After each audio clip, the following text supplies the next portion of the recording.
जय हिंद साथियों, सबको नमस्कार। आज full course overview plus PYQ discussion का पार्ट 2 लेके आए हैं। पहला पार्ट में हम लोग कई सारे चैप्टर का पीवाईक्यू देखे थे, जो प्रीवियस ईयर क्वेश्चन कई सालों में पूछा गया था। आज उसी का दूसरा पार्ट है, जिसमें कि कई सारे चैप्टर आज भी है, जैसे आभासिक तर्क शक्ति, जिसको हम लोग नॉन वर्बल रीजनिंग कहते हैं, कोडिंग डिकोडिंग, क्रम परीक्षण, लुप्त पदों को भरना, बैठक व्यवस्थीकरण, पहली परीक्षण, कैलेंडर और गणितीय तर्क शक्ति। ये सारा चैप्टर पे आज हम लोग डिस्कस करने वाले हैं कि एग्जामिनेशन में इस चैप्टरों से किस तरह से सवाल आया हुआ है। तो सभी लोग जल्दी से जुड़ जाइए। शुरुआत करते हैं हम लोग। सबसे पहला चैप्टर जो है ना, वो है आभासिक तर्क शक्ति अर्थात नॉन वर्बल रीजनिंग। अगर नॉन वर्बल रीजनिंग की बात करें तो यहां से कई तरह के प्रश्न आ सकते हैं, जैसे कि बताए थे वाटर इमेज, मिरर इमेज, फिर फाइंड आउट, ऑड मतलब जो सबसे अलग है उसको चुनना है, आकृति को पूरा करना है। इन तरह के चैप्टर है इसमें, है ना। पिछले साल कुछ सवाल आया हुआ है इस चैप्टर से, उनको देख लेते हैं किस किस तरह से सवाल आया और बनाएंगे किस तरीका से, वो भी देखेंगे। पहला सवाल ये पूछा गया है, ये 2024 में ही पूछा है ये सवाल, कि दी गई आकृतियों में से प्रश्नवाचक चिन्ह के स्थान पर कौन सा आकृति सही है। मतलब यहाँ पे 3 आकृति दिया गया और चौथा यहाँ पे खाली जगह दिख रहा होगा प्रश्नवाचक चिन्ह के जगह पे। यहाँ इसी पैटर्न को पूरा करना है, जैसा ये आकृति आगे 3 आकृति है ना, उसी पैटर्न को पूरा करते हुए यहाँ प्रश्नवाचक चिन्ह पे कोई आकृति आएगा। और बताइए यहाँ पे कौन सा आकृति आएगा, जल्दी से सभी लोग बताइए। अंजलि, राजकुमार, सीमा, सबको गुड मॉर्निंग। पहला आकृति को जरा ध्यान से देखिएगा। पहला जो आकृति है ना, पहला जो है, आपको हो सकता है छोटा दिख रहा होगा, लेकिन पहला जो आकृति है ना, ये क्या है, षटभुज। इसमें 6 भुजा है, इसमें क्या है 6 भुजा, इस तरह का 6 भुजा दिया हुआ है। और 6 भुजा के अंदर जो है ना, एक भुजा कम है, 5 भुजा दे दिया गया है। इस 6 भुजा के अंदर क्या है, 5 भुजा दिया हुआ है। एक भुजा क्या हुआ है, कम हो गया, एक भुजा कम हो गया है। पहला आकृति देख लिए। दूसरा आकृति को अगर ध्यान से देखेंगे ना, तो ये पंचभुज टाइप का है, षटभुज नहीं है, ये क्या है, पंचभुज है। ये इस तरह से दिया हुआ है, 4 भुजा, एक भुजा, इसे करके 5 भुजा दिया गया है। लेकिन इसके अंदर अगर ध्यान से देखिएगा ना, तो 4 ही भुजा है। कितना है, बस 4 ही भुजा दिया गया है, 1 2 3 4, ऐसा है। तीसरा फिगर ध्यान से देखिएगा तो ये चतुर्भुज है। ये क्या है, चतुर्भुज है, 4 भुजा से घिरा हुआ है। लेकिन इसके अंदर में अगर देखिएगा तो 3 ही भुजा है। इसके अंदर अगर देखिए तो 3 ही भुजा है ना, 1 2 3 भुजा है। तो अगला आकृति क्या होना चाहिए, 6 भुजा। ध्यान से सुनिएगा, षटभुज, बाहर 6 भुजा और अंदर 5 भुजा। 6 के बाद बाहर 5 भुजा तो अंदर 4 भुजा। 6 के बाद 5, 5 के बाद बाहर 4 भुजा तो अंदर 3 भुजा। अब किसकी बारी है, तो बाहर 3 भुजा होना चाहिए, होना चाहिए ना। 6 5 4 तो 3 भुजा अंदर बाहर होना चाहिए, और अंदर 2 ही भुजा, इससे एक कम होना चाहिए। ऐसा आकृति होना चाहिए। और ऐसा आकृति कहाँ है, 3 और 2 वाला, तो ऑप्शन नंबर डी में है। डी सही विकल्प होगा। समझ में आया कैसे बनाना है, समझ में आया। पहला का क्या हो जाएगा, डी राइट आंसर होगा। मोहन, चांदनी, डी आ रहा है, बहुत बढ़िया, सबका आंसर डी होगा। एक ही सवाल है, लेकिन ऐसे कई सवाल आ सकते हैं, हो सकता है आपसे पूछा जाए। मिरर इमेज वाला देखिए, जैसे बी है, बी को यहां पे अगर मिरर लगा हुआ है, मतलब दर्पण लगा हुआ है, तो इसका प्रतिबिंब क्या होगा, तो क्या होगा, लेफ्ट वाला राइट चला जाएगा, राइट वाला लेफ्ट आ जाएगा, बाया वाला दाया, दाया वाला बाया। जैसे ये देखिए, ये सीधा लाइन जो है ना, ये बाया तरफ है ना, तो ये चला जाएगा दाया तरफ। और ये जो ये गोल घुरा हुआ है कर्व्ड, ये दाया तरफ है, तो ये आ जाएगा बाया तरफ। कुछ इस तरह का आकृति बन जाएगा। ठीक है, ये तो हो गया मिरर इमेज। अगर मिरर मान के चलिए नीचे आ जाए, उसको हम लोग वाटर इमेज भी कहते हैं, हम लोग जल प्रतिबिंब भी कहते हैं। ये बी है, ठीक है, ये क्या है, बी है।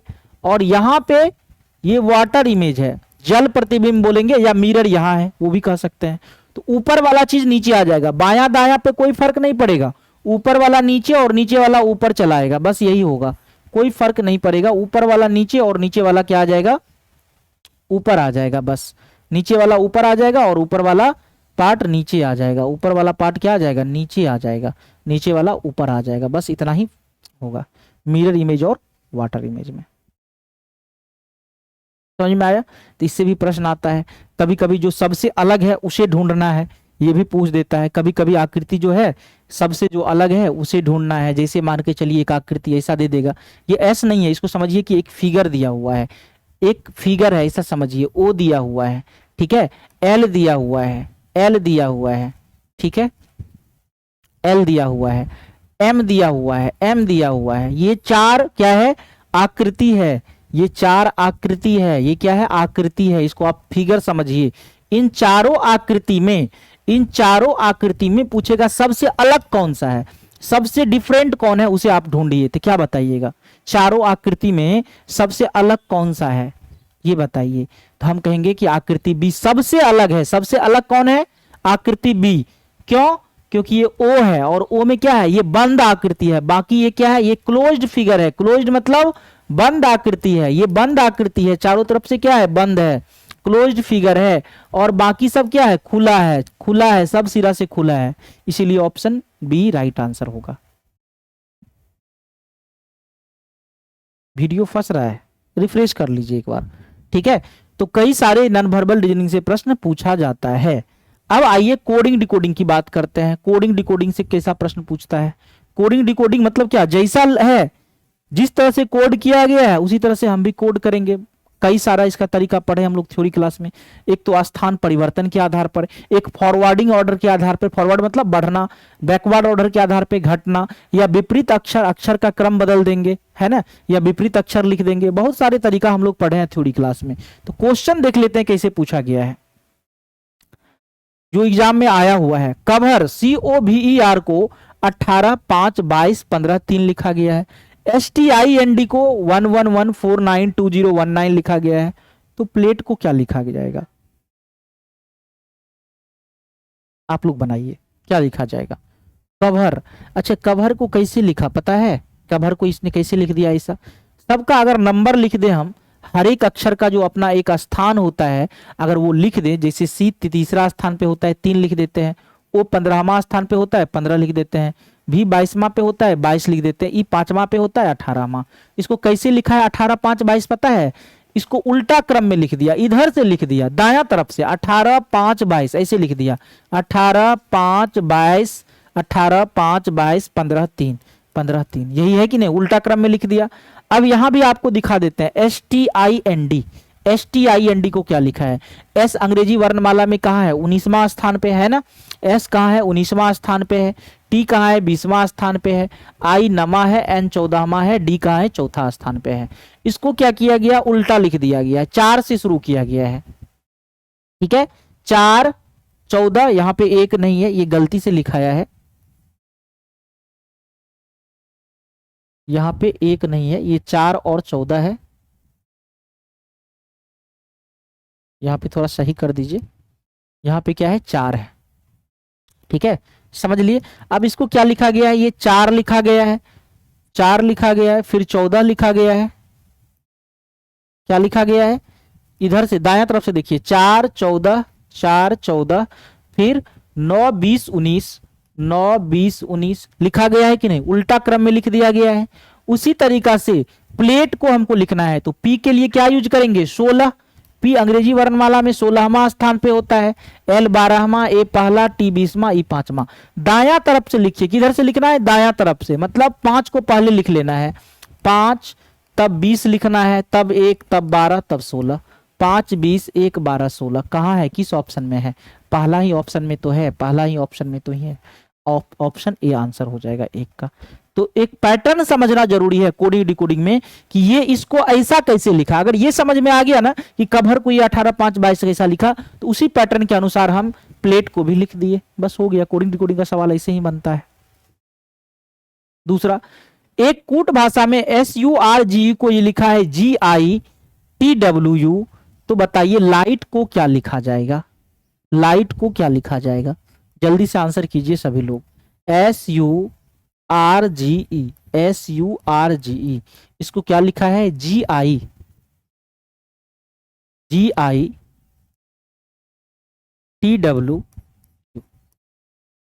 ये चीज कैसे लिखा है आप ये बता दीजिए सिर्फ।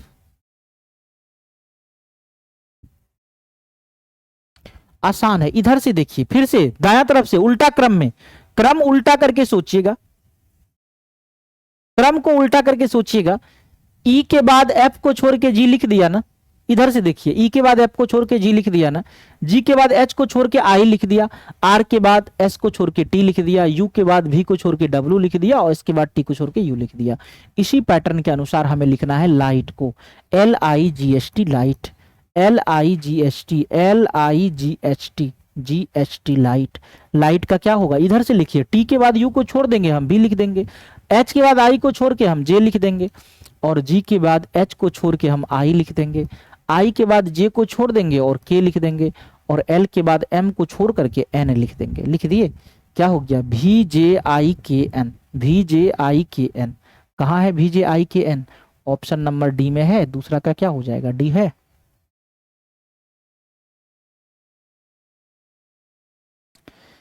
तीसरा, एक कूट भाषा में यदि प्लेयर PLAYER को 119 के रूप में कोडित किया जाता है तो ऑप्शंस को उसी भाषा में कैसे कोडित किया जाएगा।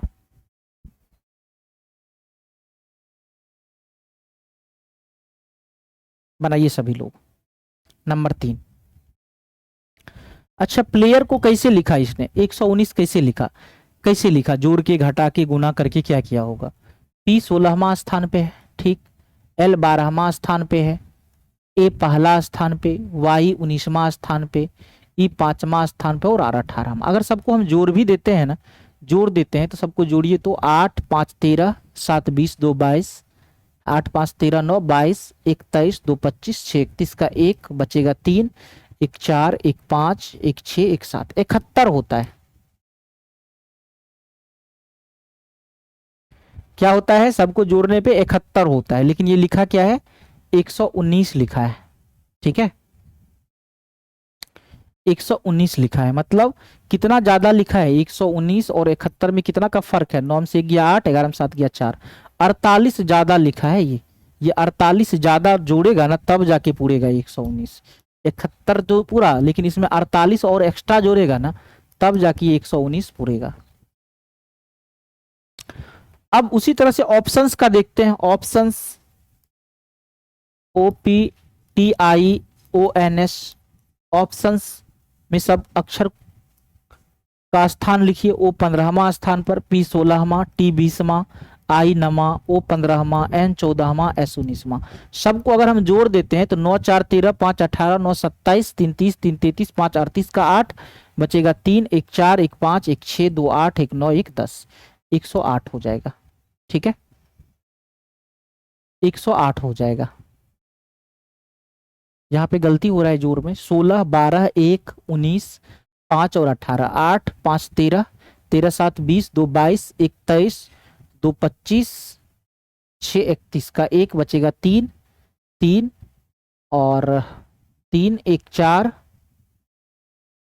1 5 1 6 1 7, 71, और 71 में कितना जोड़ना पड़ेगा, 48 ना एक्स्ट्रा, और ये कितना हो रहा है 108, 108,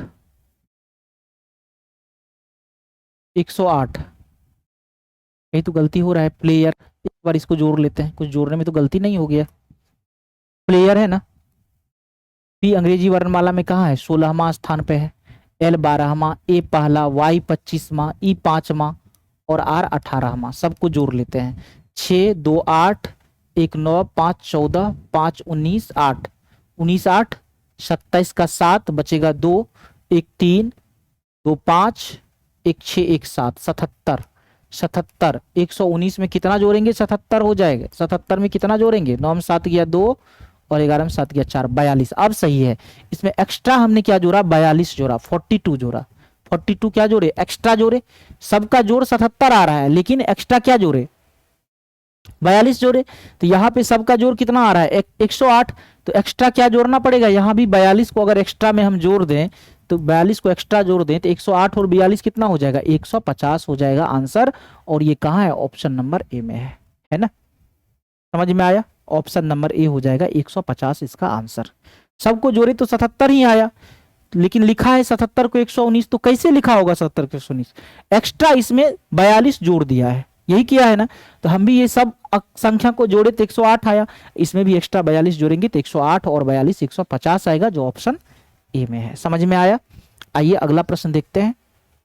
क्रम परीक्षण, क्रम परीक्षण अर्थात रैंकिंग, इससे सवाल किस तरह से पूछा गया है एग्जाम में। 40 छात्रों की एक पंक्ति में शीला सौरभ के दाएं से 5वें स्थान पर है, जो दाएं छोर से 18वें स्थान पर है, तो बाएं छोर से शीला का स्थान ज्ञात कीजिए। बाएं छोर से शीला का स्थान ज्ञात करना है, बाएं छोर से शीला का स्थान ज्ञात करना है। देखिए टोटल 40 है, हमें दायां से अगर पता चल जाएगा, टोटल पता चल जाएगा, तो बाएं से निकाल लेंगे। टोटल 40 छात्र है, ये तो पता है ना कि टोटल छात्र की जो कुल संख्या है ना, टोटल 40 छात्र है, ये भी पता है ना। हमें बायां से निकालना है, बायां छोर से, तो दायां वाला अगर पता चल जाएगा तो पता चल जाएगा बायां वाला भी। शीला सौरभ के दाएं से 5वें स्थान पर है, जो दाएं छोर से 18वें स्थान पर है। अब इस लाइन को पढ़िए, शीला सौरभ के दाएं से 5वां स्थान पर है, जो किसके लिए आया है, सौरभ के लिए, जो किसके लिए आया है, सौरभ के लिए, बाद वाले के लिए आता है। सौरभ दाएं छोर से 18वें स्थान पर है, ठीक है। सौरभ है दाएं छोर से 18वें स्थान पर, सौरभ है दाएं छोर से कहां पे, दाएं से 18वां स्थान पे है, 18वां स्थान पर है। तो शीला क्या हो जाएगा, शीला दाएं से किधर होगा, शीला सौरभ के दाएं से 5वें स्थान पर है, सौरभ खुद 18वां स्थान पर है, दायां से, दायां तरफ से खुद 18वां है, और शीला जो है ना सौरभ के दाएं से भी 5वां, सौरभ के 5 स्थान दाएं हैं, सौरभ के दाएं से 5वां स्थान है, तो 18 में से क्या होगा, 5 घटाइएगा ना, 5 स्थान और दायां की ओर है, ये 18वां स्थान पर है, इधर से और दायां तरफ 5वां खिसक गए, तो घटाएंगे तो शीला का स्थान दाएं से 13वां हो गया। तो शीला का बाएं से स्थान बताइए, शीला का बाएं से स्थान, शीला का बाएं से स्थान, बाएं से स्थान क्या होगा, टोटल में से दाएं वाला स्थान घटा के 1 जोड़ दीजिए, 40 में से 13 घट गया, 13 7 20 27, 27 1 28, 28 आंसर हो जाएगा। और 28 कहां है, ऑप्शन डी में है। समझ में आया डायरेक्शन का प्रश्न कैसे बनाएंगे। अब है लुप्त पदों को भरना, किसका, लुप्त पदों को भरना, इससे संबंधित सवाल को हम लोग देखते हैं। दिए गए प्रारूप को ध्यानपूर्वक पढ़िए और बताइए कि प्रश्नवाचक चिन्ह के स्थान पर कौन सा अंक आएगा। यहां एक अंक लुप्त है और बतलाना है यहाँ पे कौन सी संख्या आएगा, किसी विशेष पैटर्न पे होगा, किसी विशेष पैटर्न पे होगा, बताइए क्या होगा। 7 2 9 में से 4 गया 5, 8 3 11 में से 1 गया 10, नहीं है। और कोई पैटर्न ढूंढिए। सबको जोड़ते हैं अगर, कितना आता है, 7 2 9 4 13 5 18 आता है, नहीं, इधर जोड़िए तो 8 3 11 1 12 6 18 आता है, तो 2 3 5 7 12, यहाँ पे अगर 6 दे दे तो ये भी 18 आ जाएगा, सबका जोड़ 18 हो जाएगा। 7 2 9 4 13 5 18, 8 3 11 1 12 6 18, तो 2 3 5 7 12 6 18, तो यहाँ पे 6 नहीं आ जाएगा डी नंबर में, पहला का क्या हो जाएगा, डी आंसर होगा। राजकुमार, आरती, इवरात, बहुत बढ़िया, क्या होगा, 6 सही आंसर होगा। दूसरा में आपको नहीं दिख रहा होगा, हम यहाँ पे बना देते हैं, फिगर बना देते हैं, ठीक, फिगर बना देते हैं। 3 ठो त्रिभुज, ऐसा त्रिभुज का आकृति का 3 ठो फिगर बना हुआ है, ठीक है, 3 फिगर क्या है, त्रिभुज की तरह बना हुआ है। सब में कुछ अंक लिखा हुआ है, जैसे यहाँ पे देखिए 4 है, 9 है, 6 है और बीच में 38 लिखा गया है। दूसरा फिगर में अगर आप देखें, दूसरा में यहाँ पे 8 है, यहाँ 11 लिखा गया है, यहाँ पे 9 लिखा गया है। और तीसरा फिगर में अगर आप देखें तो यहाँ पे 12 है, यहाँ पे 11 है, यहाँ पे 13 है और यहाँ प्रश्नवाचक चिन्ह है। तो प्रश्नवाचक चिन्ह के स्थान पे कौन सा संख्या आएगा ये बतलाना है, बताइए। सबको अगर जोड़ते हैं 9 4 13 6 19 आता है। सबको अगर जोड़ते हैं चारों बगल का नंबर, ये 4 9 6 को, 4 9 और 6 को, तो कितना आता है, 9 4 13 6 19, 19 का 2 गुना कर देंगे तो 38 हो गया, हो गया। इधर भी उसी पैटर्न पे है क्या, सबको जोड़ दीजिए, 8 11 और 9, इसके बीच में क्या लिखा गया है पता है ना, इसके बीच में 56 लिखा गया है। तो देखते हैं 56 आता है क्या। जोड़िए 8 प्लस 11 प्लस 9, 11 प्लस 9 प्लस 8 गुना 2, 56 आता है।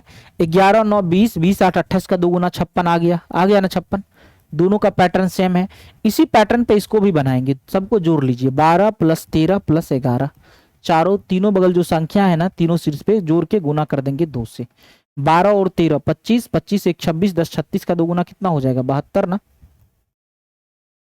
12 13 25 और 11 36 का 2 गुना 72, तो यहाँ बीच में कौन सा संख्या हो जाएगा 72 हो जाएगा ना 72। और ये ऑप्शन कहाँ है, ए नंबर में है। समझ में आया, विशेष पैटर्न पे रहेगा और पैटर्न वाला क्वेश्चन पूछता है बीएड में, है ना, इस बात को ध्यान में रखिएगा, पूछेगा ही। अब यहाँ पे एक प्रश्नवाचक चिन्ह है, बताइए क्या होगा इस प्रश्नवाचक चिन्ह के स्थान पे। यहाँ पे प्रश्नवाचक चिन्ह है, क्या होगा प्रश्नवाचक चिन्ह के स्थान पे, कौन सा संख्या आएगा ये बतलाना है, बताइए।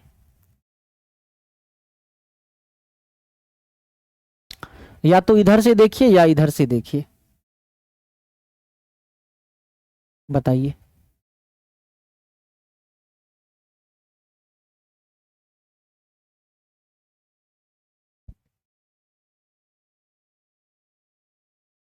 पंद्रह है, 6 है, 4 है, 6 है, 8 है, 7 है, 2 है, 6 है, कैसे होगा ये।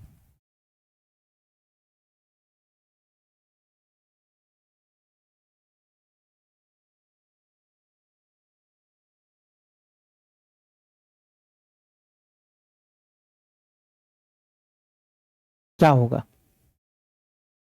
पैटर्न पता चल रहा है, 3 नंबर में पैटर्न पता चल रहा है, कुछ पैटर्न पता चल रहा है। 15 6 4 10, 15 और 6, 15 में से 6 गया 9, 9 का अंतर है। 6 और 8, 2 और 6, यहाँ पे कुछ पैटर्न तो पता नहीं चल रहा है। 4 7 11,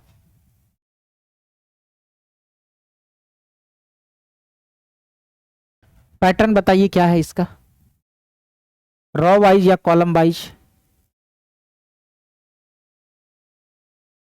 अंजलि कुमारी 9 होगा, कैसे सर, कैसे। 15 6 और 2 को अगर हम जोड़ते हैं तो 15 5 20 1 21 2 23 आता है, इधर 6 8 14 6 20 आता है, तो जोड़ तो अलग अलग आ रहा है, जोड़ने वाला तो होगा नहीं, है ना। घटाते हैं अगर 15 और 6 को जोड़ के 2 घटाते हैं, 6 8 14 6 गया 8, यहाँ पे कुछ और आ जा रहा है, कौन सा पैटर्न होगा बताइए, कोई समझ में आ रहा है 3 नंबर का, तो कहीं कुछ गलत तो नहीं है। 15 पैटर्न आ ही नहीं रहा है, 15 6 2 और 6 8 6 4 7 और यहाँ पे प्रश्नवाचक चिन्ह है, बताइए कोई पैटर्न।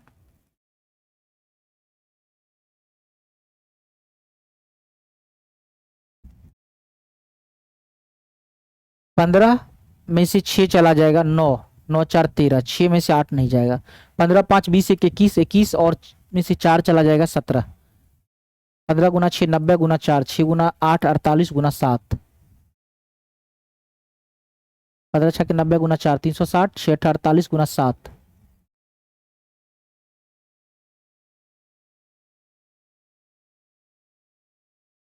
नहीं आ रहा है, इसमें पैटर्न ही नहीं आ रहा है, ठीक है। 15 माइनस 6 9 माइनस 4 5, 15 माइनस 6 9, ठीक है, और माइनस 8 या 8 माइनस 6 2, 6 माइनस 2 4, अंतर देख रहे हैं तो अंतर 9 और 15 और 6 का 9 का है, 8 और 6 का अंतर 2 का है, 6 और 2 का 4 का है, 6 और 2 का अंतर 4 का है, 4 का है, तो 9 में 5 का अंतर है, यहाँ भी 5 का अंतर है, तो 4 और 5 9 होगा। नहीं, ये पैटर्न सही नहीं लग रहा है, ये पैटर्न सही नहीं लग रहा है। इस क्वेश्चन को देखते हैं, या तो कहीं गलती है या फिर क्योंकि अंतर रहेगा तो ये दोनों यहाँ बड़ा संख्या है, यहाँ छोटा संख्या है। इस क्वेश्चन को देखते हैं बाद में, ठीक है। अब आगे है बैठक व्यवस्थीकरण, इस प्रश्न को देख लेते हैं बाद में, किसी तरह से नहीं पूरा देना है, एक कोई ना कोई खास पैटर्न होना चाहिए।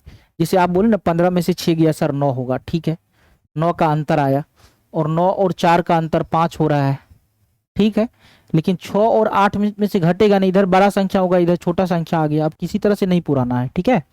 बैठक व्यवस्थीकरण देखिए, हो सकता है या तो कुछ मिस्टेक होगा या फिर देखना होगा, ठीक है, या फिर देखना होगा क्या इसका पैटर्न है, क्या इसका पैटर्न है।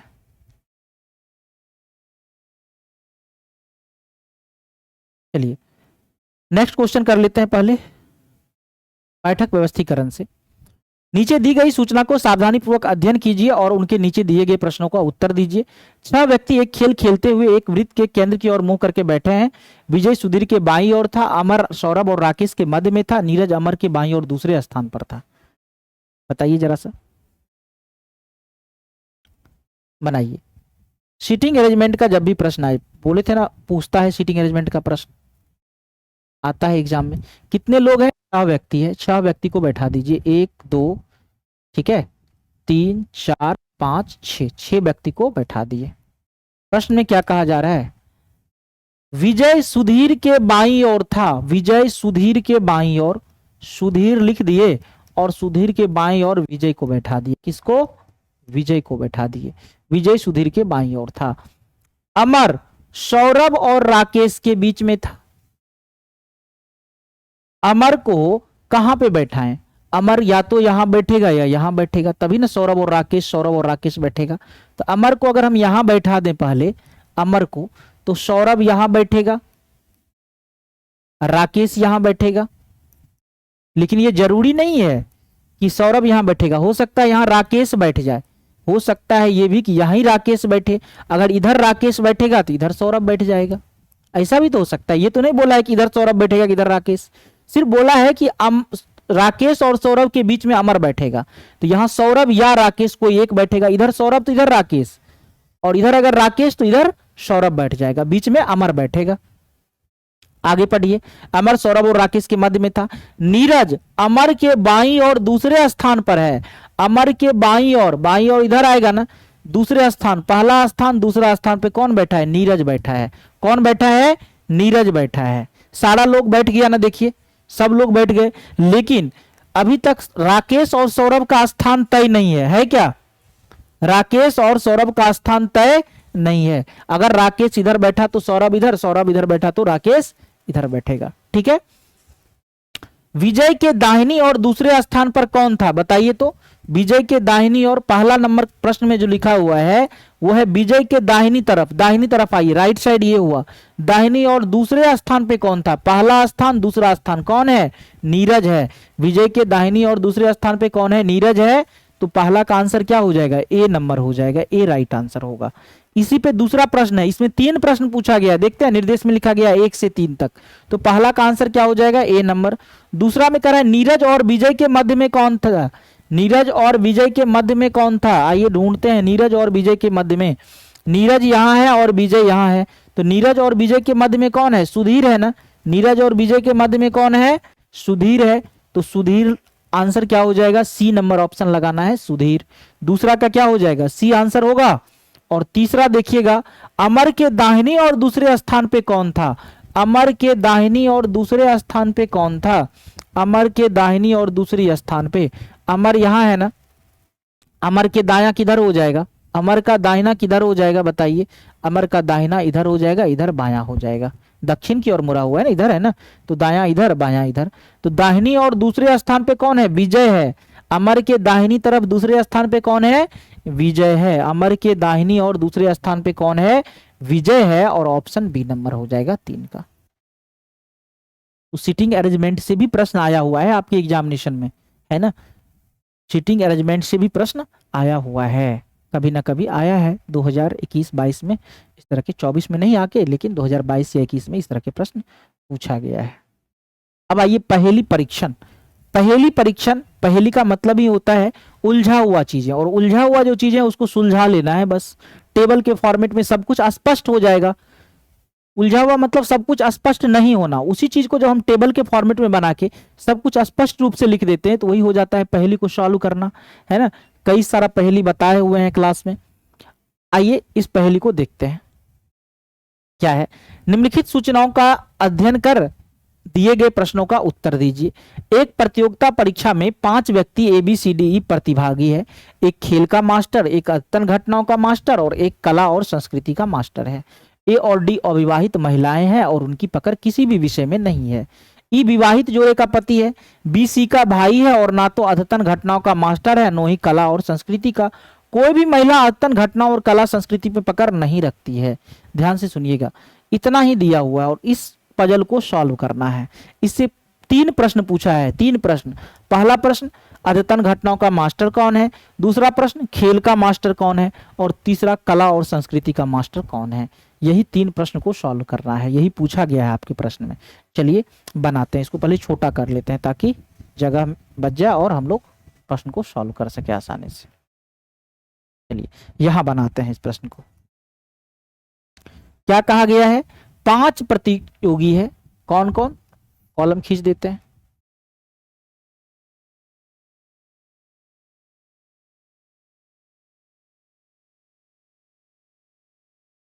ए है, बी है, सी है, डी है और ई है। यही 5 प्रतियोगी है। आइए, कर है एक खेल का मास्टर, एक अध्ययन घटनाओं का मास्टर और एक कला और संस्कृति का मास्टर है। ए और डी अविवाहित महिलाएं हैं। ए और डी क्या है, अविवाहित महिलाएं हैं और उनकी पकड़ किसी भी विषय में नहीं है। ए और डी जो है ना महिलाएं हैं। किस तरह की महिलाएं हैं, अविवाहित महिलाएं हैं और उसका पकड़ क्या है, किसी भी विषय में नहीं है। ना ए का पकड़ किसी विषय में है, ना डी का विषय में है, किसी भी विषय में नहीं है। ठीक है। ई विवाहित जोड़े का पति है। ई कोई विवाहित जोड़े का पति है। ई क्या है, पति है, विवाहित वाला जोड़ा ऊपर लिख दिए, समझ जाइएगा, विवाहित जोड़े का पति है। ठीक है, ई विवाहित जोड़े का पति है। फिर देखिए, बी सी का भाई है।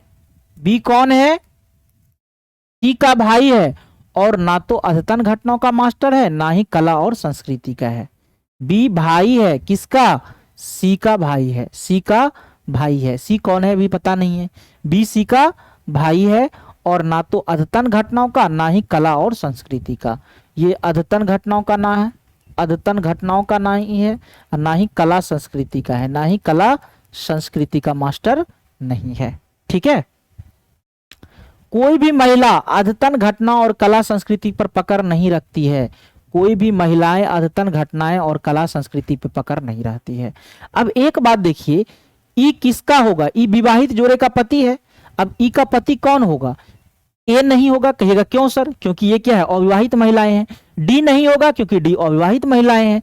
तब सी ही बचा है ना, सी ही होगा ना, तब तो सी हो जाएगा। सी और ई पति पत्नी होगा। और कह रहा है कोई भी महिला अद्यतन घटना और कला संस्कृति पर पकड़ नहीं रखती है, मतलब सी भी जो है ना अद्यतन घटना और कला संस्कृति पे पकड़ नहीं होगा। सी का भी अद्यतन और कला संस्कृति पे पकड़ नहीं होगा। ठीक है, तो फिर इस चारों का होगा नहीं, तो बचा कौन, ई बचा ना, तो ई का ही होगा। एक बचा कौन, ई बचा। देखिए, अद्यतन घटना और कला संस्कृति में ए और डी, सी तो किसी चीज का है ही नहीं, ए और डी तो पहले कट गया, और बी भी कब बोल दिया गया है, सी तो होगा नहीं क्योंकि ये महिलाएं हैं। तो ई क्या होगा, अद्यतन और कला संस्कृति का मास्टर होगा। कौन, ई होगा, कला संस्कृति का मास्टर होगा। क्लियर है, और ये दोनों तो किसी चीज का है ही नहीं। ठीक है, कोई भी महिला अद्यतन घटना और कला संस्कृति पर पकड़ नहीं रखती है। बी सी का भाई है और नो तो अद्यतन घटना और नो ही कला संस्कृति पे पकड़ रखता है बी। ठीक है, तो बी फिर किस पे रखता होगा, बी सी का भाई है। ठीक है, एक खेल का मास्टर भी है। ठीक है, तब तो खेल का मास्टर कौन हो सकता है, या तो बी होगा या सी होगा, इसी दोनों में से कोई एक होगा। ठीक है, आइए प्रश्न का उत्तर देते हैं, बस इतना ही इंफॉर्मेशन है। अद्यतन घटनाओं का मास्टर कौन है, अद्यतन घटनाओं का मास्टर कौन है, अद्यतन घटनाओं का मास्टर कौन है, ई है ना, तो आंसर क्या हो जाएगा, ई हो जाएगा, पहला का ए नंबर ऑप्शन होगा। पहला का क्या हो जाएगा, ए नंबर होगा। वीडियो रुक रहा है क्या, अब सही है, सही है अब। दूसरा नंबर प्रश्न देखिएगा क्या है, खेल का मास्टर कौन है? खेल का मास्टर कौन है? खेल का मास्टर कौन होगा बताइए?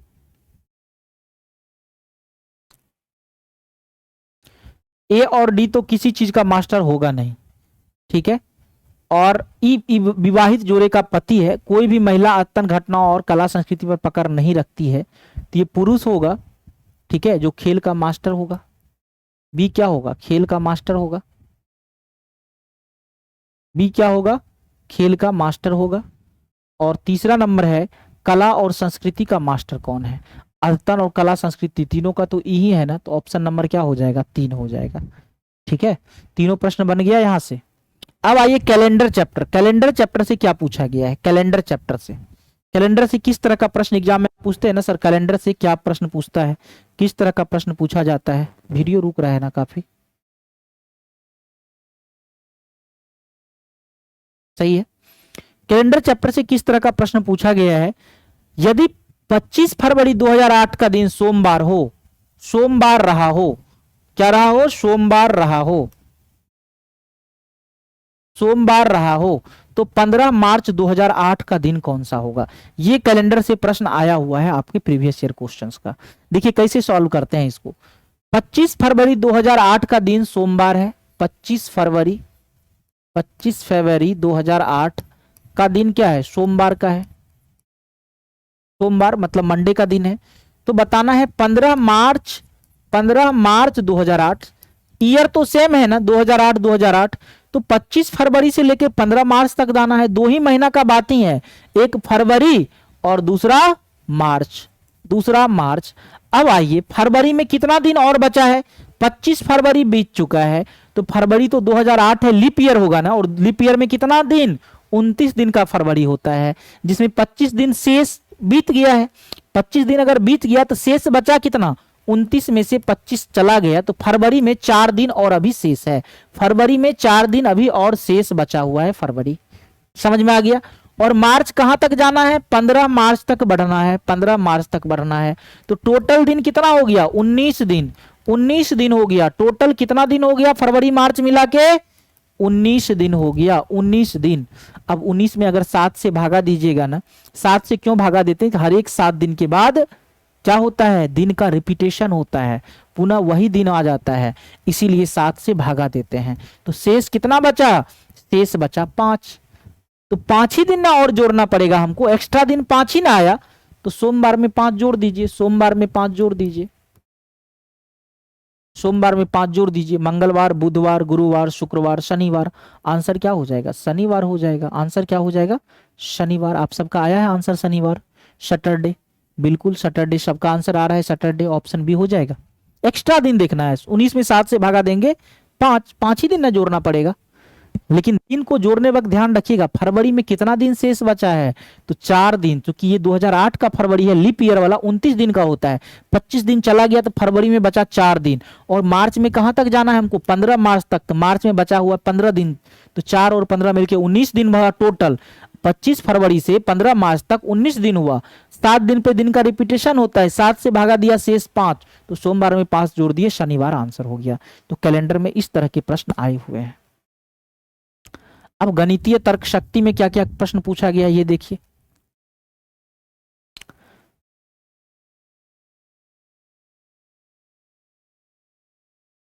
ईयर नहीं दिया जाता है तो कोई बात नहीं है, सुशीला शर्मा बोल रही है कि सर जी ऐसे क्वेश्चन में अगर ईयर नहीं दिया जाए, बोल देगा किसी भी वर्ष में, ऐसा लिख देगा किसी भी वर्ष में 25 फरवरी, ठीक है। जब ईयर नहीं देगा तो खास करके फरवरी देगा ना, तो पता कैसे चलेगा कि जो ये लीप ईयर है कि नहीं, 29 ले या 28 दे, दूसरा महीना में पता चल भी जाएगा। लेकिन फरवरी नहीं दिया रहेगा, फरवरी छोड़ के अगर कोई दिया रहेगा ना, तो ईयर नहीं भी दिया रहेगा तब पर भी काम चलेगा। जैसे यहाँ पे देता अप्रैल, 25 अप्रैल, तो 25 अप्रैल समझ जाएंगे, कोई भी महीना हो, कोई भी साल हो, अप्रैल कितना दिन का होगा बताइए? कोई भी साल हो, अप्रैल तो 30 ही दिन का होगा, वहां तो 28 29 वाला बात है ही नहीं। लेकिन हाँ फरवरी दे देगा तब साल देना जरूरी है क्वेश्चन में, तब साल देगा, नहीं तो नहीं देगा, ठीक है। फरवरी का महीना देगा तो ईयर मेंशन करना होगा उसको, ठीक है। आइए गणितीय संक्रियाएं के बारे में थोड़ा सा चर्चा कर लेते हैं। आपको पता होना चाहिए कि जो बिहार बीएड एंट्रेंस एग्जामिनेशन है उसमें प्रश्न पूछा जाता है रीजनिंग से, रीजनिंग है सिलेबस में, लेकिन कुछ सवाल, कुछ क्या, कभी कभी तो 4-5 सवाल तक मैथ से आता है। तो किससे आता है? मैथ का क्वेश्चन रहता है, रीजनिंग का पार्ट है, इसीलिए उसका नाम दिया गया है गणितीय तर्क शक्ति अर्थात मैथमेटिकल रीजनिंग। मतलब उसमें मैथ्स का भी पार्ट है, रीजनिंग का भी पार्ट है, लेकिन आपको प्रश्न दिखने से पूरा पूरा मैथ ही लगेगा, समझ जाइए वो मैथ ही है। आप सीधा सीधा भाषा में समझिए ना, तो यही समझिए कि 4-5 मैथ ही आता है। पूरे रीजनिंग में 4-5 मैथ आता है। अब किस चैप्टर से आता है? कोई एक पार्टिकुलर चैप्टर तो है नहीं, और उसके लिए पूरा मैथ्स की सिलेबस तो पढ़ना जरूरत है नहीं। सिंपल सा क्वेश्चन आता है, साधारण मैथमेटिक्स आता है, जिसे रेशियो से एक आध सवाल पूछ लिया जाता है ना। बता देते हैं अभी किस किस तरह का सवाल आ सकता है। कभी कभी समीकरण वाला एक आध सवाल पूछ लिया जाता है।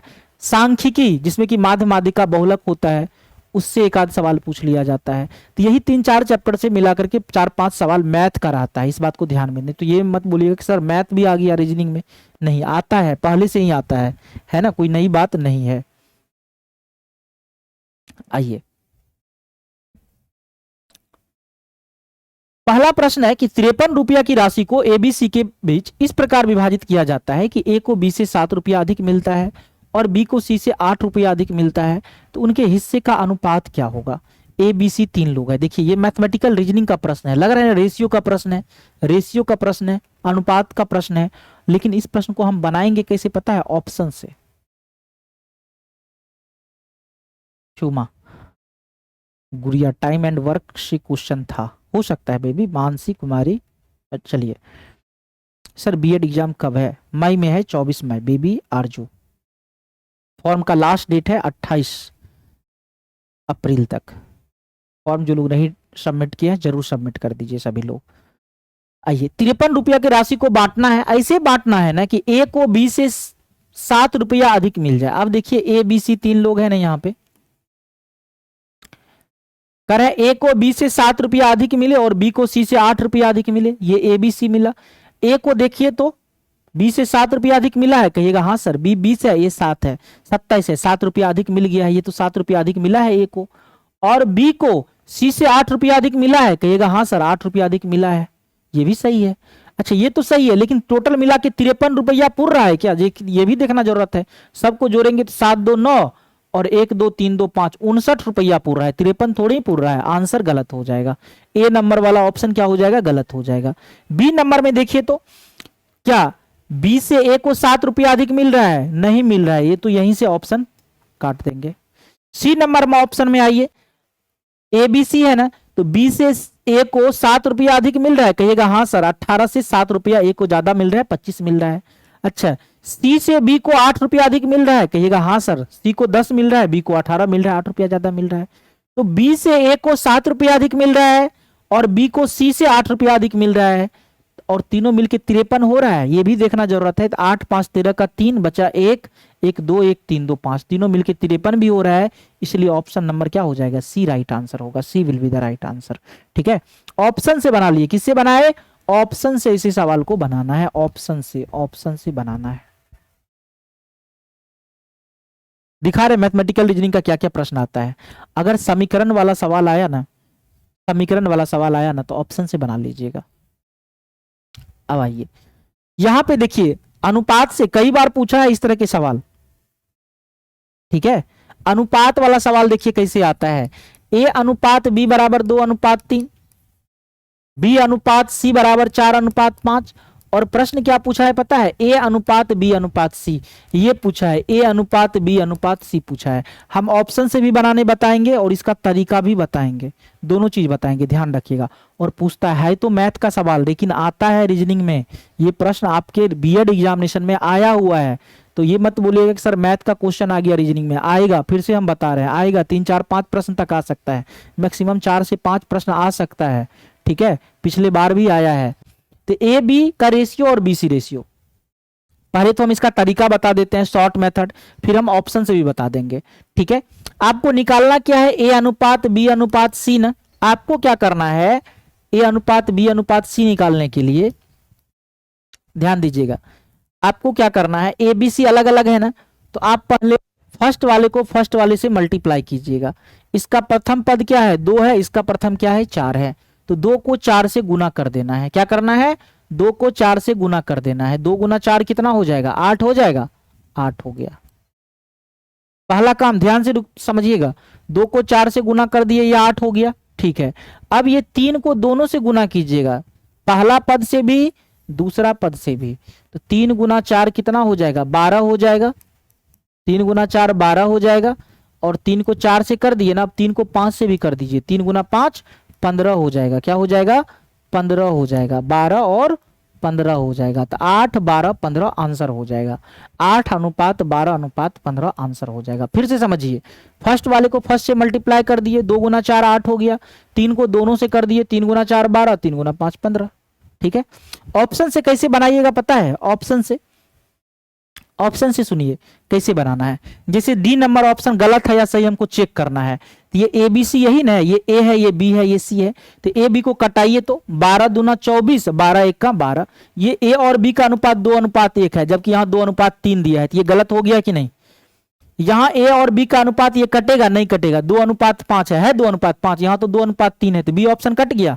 15 और 12 देखिए कटाइए इसको, 3 5 15, 3 चौके 12, ये ए अनुपात बी कितना आया 5:4, जबकि है कितना 2:3, इससे कट गया। बताइए 3 ऑप्शन ऐसे ही कट गया, तो ऑप्शन से भी बना सकते हैं हम, और ये तरीका जो है बनाने का उससे भी बना सकते हैं, ठीक है। एक दूसरा और समझा देते हैं, एक और समझा देते हैं इसी तरह का प्रश्न। ए और बी का अनुपात मान के चलिए 3:5 दिया है, और सी बी और सी का जो अनुपात है ना, बी और सी का अनुपात दिया हुआ है, मान के चलिए 4:7 दिया है, और आपसे पूछा है ए बी सी कैसे बनाइएगा। सबसे पहला काम होना चाहिए फर्स्ट वाले को फर्स्ट वाले से गुना कर दीजिए, 3 गुना 4 कर दिए, फर्स्ट को फर्स्ट से गुना कर दिए। अब लास्ट वाला जो दूसरा पद है उसको दोनों से गुना कीजिए, 4 से भी और 7 से भी, तो 5 को 4 से भी गुना कर देना है और 5 को 7 से भी गुना कर देना है, हो गया 12:20:35, और तो नहीं ना कट रहा है, तीनों संख्या किसी से नहीं कट रहा है, तो यही हो जाएगा 12 20 35। समझ में आ गया। आइए कह रहा है यदि आप 1 से 100 तक सभी अंकों को लिखेंगे तो कितनी बार आप 4 लिखेंगे। 4 कब कब आएगा, 4 कितने बार आएगा,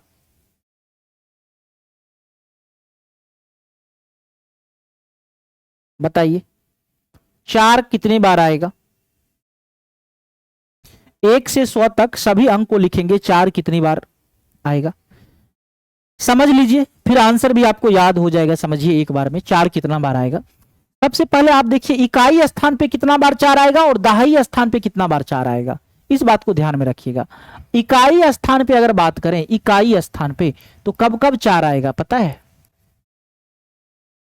कब कब 4 आएगा इकाई स्थान पे, बताइए इकाई स्थान पे 4 कब आएगा, 4 कब आएगा।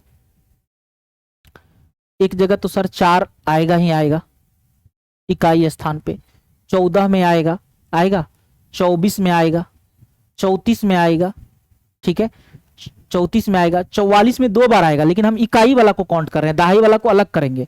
इकाई दहाई दोनों पे आता है, इकाई में तो आता ही आता है, 44 में आता है, 54 में आता है, 64 में आता है ना, 74 है और 94 में आता है, यही ना हुआ 4। 74 के बाद 84 कहाँ गया, 84 में आता है, 84 में आता है और 94 में आता है। कितना बार टोटल 4 आ गया बताइए तो, इकाई स्थान पर 1 2 3 4 5 6 7 8 9 10। इकाई स्थान पे आप कहेंगे सर 10 बार आया है, तो आया कि नहीं बताइए।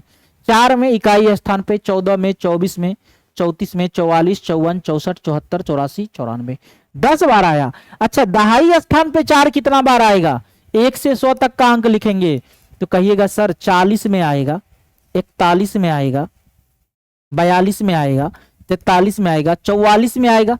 दहाई स्थान पे इकाई वाला तो यहाँ काउंट कर लिए, दहाई वाला यहाँ कर लेंगे, 44 में आएगा। कहां तक आएगा, 49 तक होगा। कितना हो गया बताइए, 40 41 42 43 44 45 46 47 48 49, तो 10 बार यहां भी आ गया कि नहीं बताइए। 10 बार इकाई स्थान पे, 10 बार दहाई स्थान पे, तो याद ही रखिए ना ये क्वेश्चन का आंसर कितना हो जाएगा 20 बार। 20 बार आएगा कि नहीं बताइए, 20 बार आंसर क्या हो जाएगा 20 बार। 4 कितना बार आएगा 20 बार, ऑप्शन नंबर सी लगाना है।